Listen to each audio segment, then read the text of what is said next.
May statement po kayo over the weekend following the petition filed. You said, I quote, she is actively trying to suppress the evidence. She, referring to the Vice President. Can you elaborate?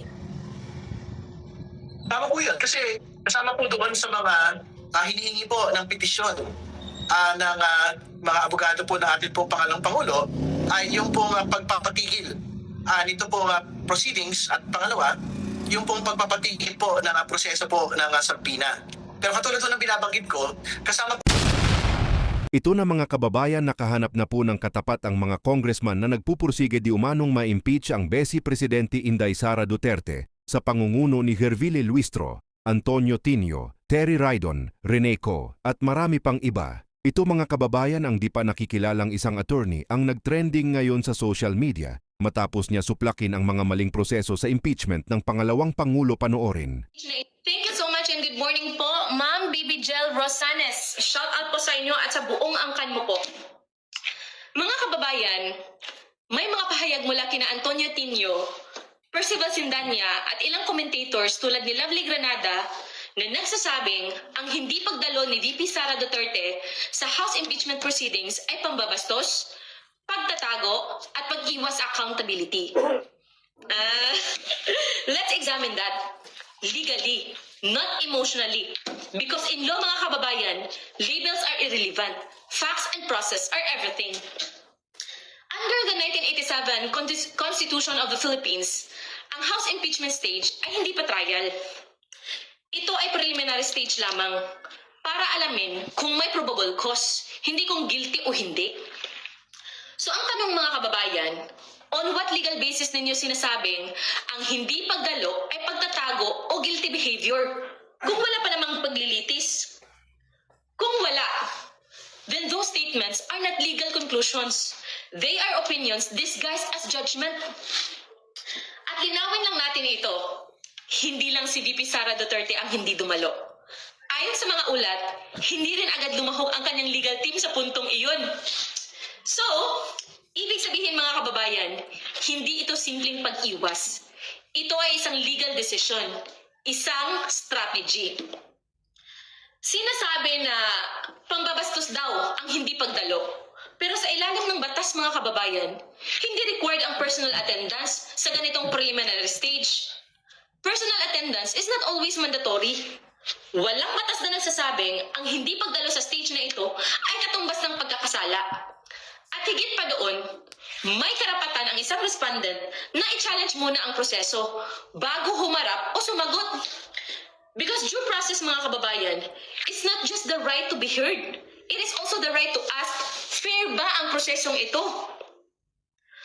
Kung ang proseso ay kini-question mga kababayan, hindi obligado na agad sumipot, agad magsalita, at agad magsumite, no? Ngayon, let's talk about accountability mga kababayan.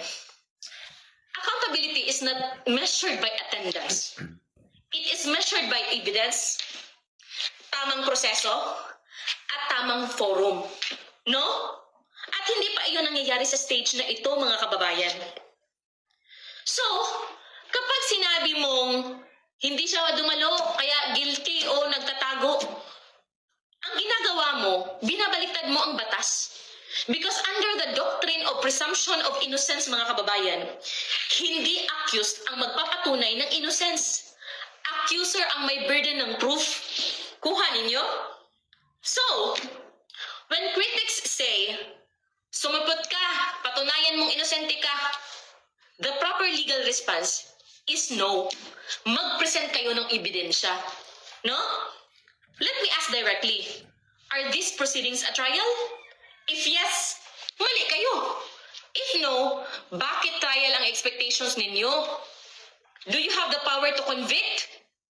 If no, bakit parang may hatol na sa narrative ninyo? Is attendance mandatory at this stage? If no, on what legal basis ang accusations ninyo? So, what is this really about? This is not about attendance. This is about optics.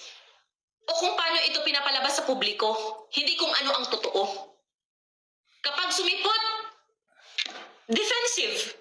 Kapag hindi sumipot, guilty. na. That is not justice. That is political framing. At kung moralidad ang pag-uusapan, mga kababayan, ayon sa Bible, John chapter 7, verse 51, does our law judge a man without first hearing him? Hindi ka hinusgahan sa absence, kundi sa tamang proseso. Proverbs chapter 18, verse 17 says then, the first to present his case seems right. So, madaling magbukhang tama ang accuser hanggat wala pang buong pagdinig. And Proverbs chapter 18 verse 13, mga kababayan, to answer before listening, that is fully. So, ang nagmamadaling humatol, hindi makatarungan. At kapag ang proseso ay ginagamit para sa kapangyarihan, hindi na iyon hustisya. Mga kababayan, ang hindi pagdalo ay hindi pagtatago. Ito ay pagprotekta sa karapatan sa harap ng isang prosesong dapat munang patunayan ang pagiging patas nito. Sa batas, mga kababayan, hindi ka hinusgahan sa presence mo, kundi sa ebidensya laban sa'yo. So the real question is not, bakit siya wala? Ang tunay na tanong ay, bakit kayo nagmamadaling humusga kahit wala pang paglilitis at wala pang ebidensya na napapatunayan?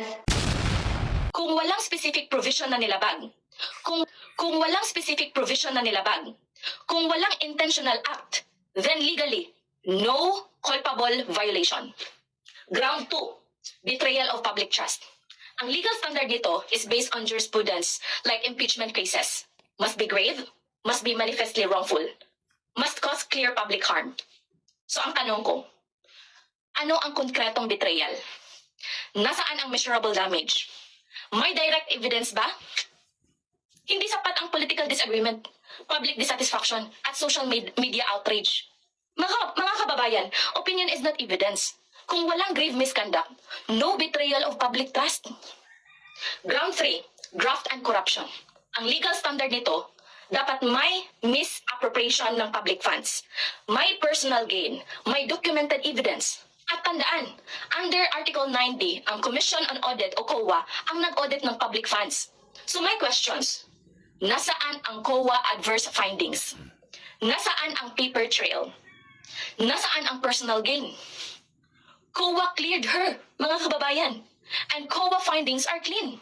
So kung walang documented misuse, then legally, no graft, no corruption. Hearsay is equal to legally insufficient. Fourth ground, other high crimes.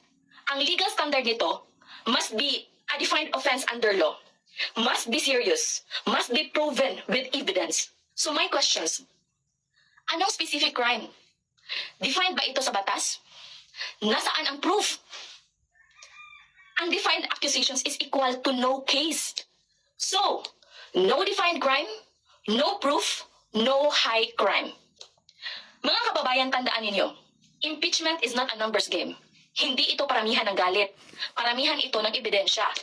So if the allegations do not meet the constitutional threshold under Article 11, then the impeachment complaint is not only weak, it is constitutionally defective. Now, kung walang constitutional violation, betrayal, corruption, high crime, ang tanong, bakit ipinipilit ang impeachment? Justice ba ito o political agenda? Ginagamit ba ang Constitution bilang weapon? Kapag walang krimen, pero may impeachment, yan ay political persecution. I believe that the Supreme Court will uphold the Constitution, ensure due process, and prevent abuse of impeachment powers. Because the Constitution is not a weapon. It is a shield for justice. Now, let's look at the biblical lens, mga kababayan. Sa Exodus, chapter 23, verse 2, says, "Thou shalt not follow a multitude to do evil. Dili ka magsunod sa usa ka panon sa katawan sa pagbuhat og dautan." So, hindi porke marami ang naniniwala. Tama na. Truth is not determined by majority. Neither shalt thou speak to wrest judgment. Dili ka usab magsaksi sa usa ka buruka, kuyog sa usa ka panon sa katawhan, aron sa pagtuis sa katarungan. So, justice must not be influenced by public pressure. Hindi pwedeng i-bend ang katotohanan katotohanan dahil lang sa dami ng nagsasalita. Sa 1 Timothy chapter 5 verse 19, it says there, "Do not entertain an accusation unless supported by 2 or 3 witnesses." Dili ka magdawat og sumbong batok sa usa ka ansyano, gawas kung adunay duruha kon tutulo ka saksi. So, hindi dapat tinatanggap ang paratang kung walang ebidensya. Hindi sapat ang chismis, haka-haka o political claims. This is due process, even in the Bible. And lastly, na ibibigay ko na Bible verse sa inyo. Proverbs chapter 17 verse 15. It says there, "He that justifieth the wicked, kadtong magapamatarong sa dautan. And he that condemneth the just, o kadtong magasilot sa matarong. Even they both are abomination. Silang duruha, managsama, mao'y dulumtadan sa makagagahom." So, false accusations for personal gain are not justice, mga kababayan. They are sin against truth and the law. Parehong mali ang pagdepensa sa may sala at pagparusa sa inosente. Kung pinaparusahan ang walang kasalanan, ito ay hindi lang injustice, kundi kasalanan. So mga kababayan, malinaw na walang constitutional violation, walang betrayal of public trust, walang graft o corruption, at walang high crime. The impeachment complaint fails in form and substance. I stand with Vice President Sara Duterte, not for politics, but for the rule of law, due process, and fairness. Impeachment is serious business. Kung mahina ang kaso, walang impeachment, walang justice.